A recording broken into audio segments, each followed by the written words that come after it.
कार्यक्रम सूची में एकत्र हुए देश भर के डेलीगेट साथियों, अध्यक्षीय मंडल का बहुत बहुत धन्यवाद, उन्होंने मुझे समय दिया। हम उन महान पुरुषों को जिन्होंने हमारा जीवन अच्छा करने के लिए अपने जीवन के 40 साल संघर्ष किया, उनको नमन करने आए हैं। क्योंकि महात्मा फुले ने इस देश के अंदर एक लाइन ऑफ डिमार्केशन तैयार करी, सेठ जी भट्टी बनाम शूटर अतिशूटर। आज का 85% समाज जो विक्टिम ऑफ द सोसाइटी है वो एक साइड और beneficiary of the present system एक साइड। ये दो आइडियोलॉजी के बीच की लड़ाई है। और राष्ट्र निर्माता बाबा साहब डॉक्टर अम्बेडकर को हम नमन करने आए हैं, क्योंकि देश की आजादी होने के बाद हमारा देश कैसे बनेगा, तो जो प्रियम्बल का पहला पन्ना है भारतीय संविधान का, हम कैसा देश चाहते हैं जहां समता, आजादी, भाईचारा और न्याय हो। जो सिक्किम की फिलॉसफी है उसका जस्ट भारतीय संविधान के पहले पन्ने पे है। और जहां साउदर्न इंडिया में नारायण गुरु और पेरियर साहब को हम नमन करने आए हैं, क्योंकि उन्होंने इक्वालिटी एंड सेल्फ रिस्पेक्ट के लिए मूवमेंट चलाई। तो आज केरला की धरती पर मैं उस महान लेडी को नमन करने आया हूं, जिसने ब्रेस्ट टैक्स देने से रिफ्यूज किया और अपनी लाइफ सैक्रिफाइस करी। उसका नाम है नागेली। हम सबने आज की जो आजादी मिली है, इसके पीछे कितने लोगों की कुर्बानी है उसको याद रखना है। इसलिए हमें आजादी मिली है और इस आजादी को बरकरार भी रखना है। और जिस संविधान की वजह से हम देश भर में फ्रीली मूव कर रहे हैं और फंडामेंटल राइट्स एंजॉय कर रहे हैं और डिग्निटी की लाइफ देने का प्रॉमिस किया था जिस संविधान ने, उसको बचाने के लिए हमें काम करना है। आज जो रास्ता है, क्योंकि मैं साहब कांशीराम जी मल्ला जी ने तो जीवन के उस समय काम उनके साथ शुरू किया जब वो बैडमिंटन खेलने जा रहे थे। लेकिन मैंने 1981 से जिस दिन DS4 बना, दलित सोशल समाज संघर्ष समिति का उद्देश्य था message for equality and self respect. उस दिन से मैंने काम शुरू किया। और जो बहुजन का मूवमेंट है, बहुजन समाज पार्टी, वो जितने मैं उस दिन उस मीटिंग में एज ए फाउंडर मेंबर था। आज मैं समाज को कुछ कहना चाह रहा हूं, क्योंकि आंदोलन जब चलता है तो सभी बुलंदी में होते हैं। हमने काम किया इसलिए आगे बढ़ रहा है। लेकिन जब आंदोलन चढ़कर गिर जाता है तो सभी तरफ निराशा होती है। इसकी वजह से नुकसान हुआ, इसकी वजह से नुकसान हुआ। लेकिन मैं आपको बताना चाहता हूं कि आंदोलन का चढ़ना और गिरना एक प्रोसेस है। और जब आंदोलन चढ़कर गिर जाता है तो 12 सबसे महत्वपूर्ण रोल जो है वो लीडर का होता है। क्यों?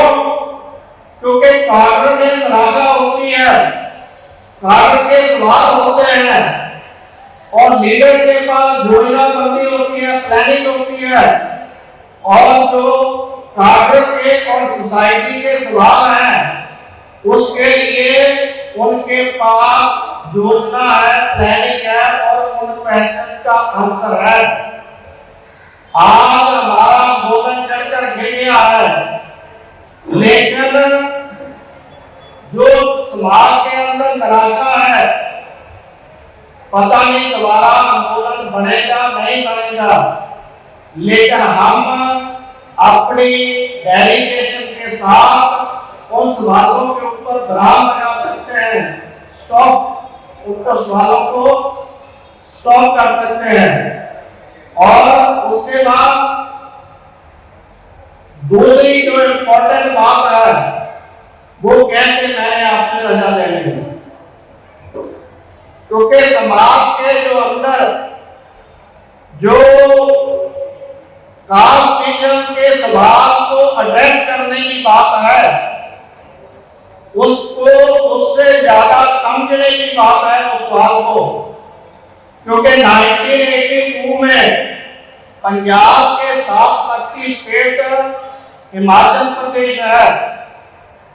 हम साइकिलों पर जाते जाते प्रचार करते करते हमने क्या देखा, जो भाखड़ा डैम पूरे नॉर्थन इंडिया को इलेक्ट्रिसिटी देता था, और भाखड़ा डैम को जो इलेक्ट्रिसिटी सप्लाई है वो जोगिंद्रनगर डैम से आई, और वो भाखड़ा डैम से पहले बना। लेकिन हमने क्या देखा कि कुल्लू डिस्ट्रिक्ट की बंजार तहसील, जिसमें वो जोगिंद्रनगर एरिया पड़ता है, और जोगिंद्रनगर से 3 किलोमीटर पर गांव, जिस गांव में हम रहते थे, हमने क्या देखा कि जो केबल्स है, इलेक्ट्रिसिटी की केबल्स है, वो ढली हुई है और एरिया में, लेकिन उस गांव में बिजली नहीं है। हमने अपने भाईचारे के लोगों को पूछा, बिजली क्यों नहीं है आपके पास, जबकि 3 किलोमीटर पर ये जोगिंद्रनगर पावर प्लांट है? तो वो क्या कहते हैं, हमारे पास कैपेसिटी नहीं है कि हम बिजली लगा लें। हमें बात समझ आ गई। लेकिन मैंने कहा जो हाई कास्ट के लोग हैं, ठाकुर और ब्राह्मण हैं, उनके घर में भी बिजली नहीं है। क्यों नहीं है? उनके पास तो कैपेसिटी है लगाने के लिए, बिल पे करने के लिए। तो उन्होंने कहा जो इलेक्ट्रिसिटी की केबल है, वो जो अनटचेबल लोग हैं उनके घर से क्रॉस होके आएगी, इसलिए हम इलेक्ट्रिसिटी नहीं लगाएंगे। This is the depth of untouchability in India. Electricity को छूने से धंधा मर जाता है, लेकिन अनटचेबिलिटी नहीं खत्म होती। तो सबसे जो इम्पोर्टेंट बात है, रिलीजन चेंज होने से भी आपकी अनटचेबिलिटी नहीं खत्म होगी, लेकिन रिलीजन जो है आपको एक ब्रदरहुड का मैसेज देता है। तो इसलिए इम्पोर्टेंट थिंग है ब्रदरहुड का मैसेज।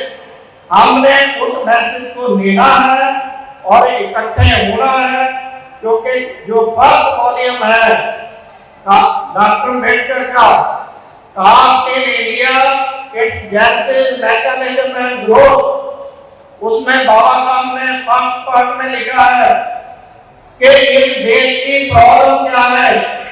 तो समझ आ गया कास्ट एंड वर्ग व्यवस्था यहाँ की प्रॉब्लम है।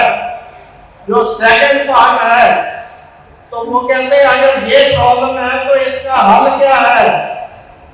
तो वो कहते हैं, डॉक्टर में कहते हैं कि इसका हल committee dynamic and intercaste marriage within the downtrodden section of society।